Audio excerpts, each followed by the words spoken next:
Hasan Minhaj shares a lot of comic ground with Aziz Ansari. Beyond their experiences growing up in 1990s America as the children of Indian immigrants, the two comedians have developed a similarly self-aggrandizing onstage brashness, a baller's persona where name-dropping cockiness and pop culture markers point up their second-generation love of independence and arrested adolescence. At the same time, both have made impressively insightful comedy out of trying to understand their parents' very different experiences as new Indian Americans. Homecoming King, a Netflix special of Daily Show correspondent Minhaj's off-Broadway one-man show, finds the comic staking out his territory alongside Ansari's Master of None, with one of the most potently funny and thoughtful personal explorations of just what it means to be an immigrant, and the son of immigrants, in America.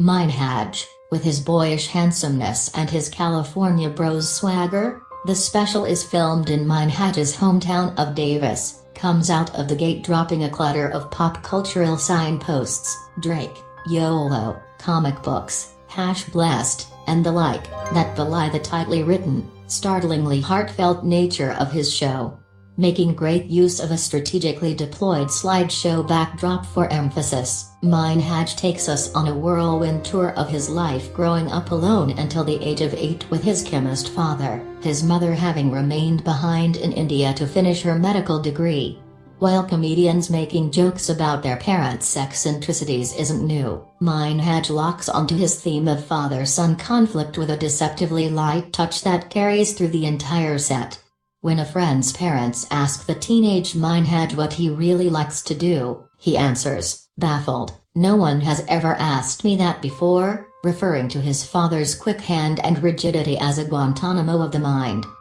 As a kid wanting only to fit in with his overwhelmingly white, privileged classmates, a bunch of Ryan locks is an especially able descriptor. Minhaj relates how his father's expectations and sternness constantly clashed with the easy freedom all around him. Projecting film of 13-year-old Arvind Mohankalli calmly winning the 2013 Scripps National Spelling Bee alongside footage of his impassive parents in the audience, Minhaj seeks to explain how that pressure, conditional love flashes over the kids' unsmiling folks, turns Indian kids in America into little cobes, cagily, desperately determined not to disappoint. A birthday trip to Home Depot, you get to pick a door handle for the bathroom, instead of Toys R Us could be a glib punchline, but Minhaj weaves his tales of paternal inscrutability into a long and flowing, but focused, narrative of personal discovery. For his parents, the American dream was all about your kids putting aside distractions in order to take advantage of the freedoms their parents have provided by coming to America. For the young Minhaj, it was about taking advantage of those opportunities to do exactly the opposite in pursuit of dreams, being a comedian, chasing girls, that carried the tingle of true freedom. "I had the audacity of equality," explains Minhaj after a story about how the heightened ugliness toward Muslims, post 9/11, forced his family's largely unspoken conflict out into the open. That incident, and another high school-era event involving an elaborate secret plan to take his white best friend, Crush, to the prom, reveal Minhaj as an unexpectedly masterful storyteller. Aided by director Christopher Storer, who uses Jonathan Demme-style slow zooms to punctuate big moments with bold, to-camera close-ups, Minhaj parcels out the big swerves and turns in his stories as patiently as did his parents about almost everything in their lives. Like the time his mother finally got her visa to come to America, bringing along an unthinkably huge secret with her. One of Homecoming King's chief pleasures is how expertly Minhaj crafts these anecdotes: his mother's return, a prom night revelation, a family trauma, his Daily Show audition, his confident, energetic flow not so much disguising the craft as relishing in the telling, and in the effect it has on his rapt audience. Tying his personal journey to that of other immigrant families in his position, Minhaj eschews direct attacks on subjects like Donald Trump, his wall, and his Muslim ban in favor of relating how racism impacts people of color in America on an inextricably deformational personal level. Minhaj gets angry, lashing out from his narrative against the killers of people like Freddie Gray and Trayvon Martin, but his anger is in service of the greater story he wants to tell about how brown people in this country experience prejudice every second of every day, and what it makes of them.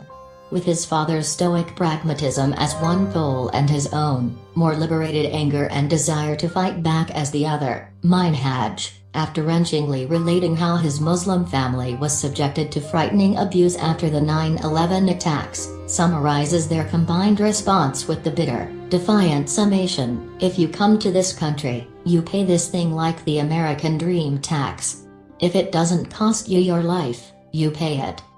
Minhaj, for all his polished, strutting banter, tries to find that balance between his father's worldview and one he himself is still seeking, something that comes to a head when he relates how he finally confronted someone who had wronged him years before. Just as Minhaj doesn't shy away from earnestness in stating his take on racial issues, he's also not afraid of looking like an asshole as he fumbles his way toward his own understanding of how race in America is even more complex than he imagined. The audience for this Netflix special repeatedly, and understandably, considering Minhaj's storytelling skill, reacts with emotion as well as laughter, and, to his credit, Minhaj doesn't appear to be fishing for affirmation. A repeated refrain is that truly being an American is not reaching for a cosign. When the gasps and congratulatory applause come, they're earned, but unnecessary. Like Chris Gethard's similarly revelatory recent special, Homecoming King triumphs by transforming a seemingly intractable dilemma into thoroughly, hilariously human comedy.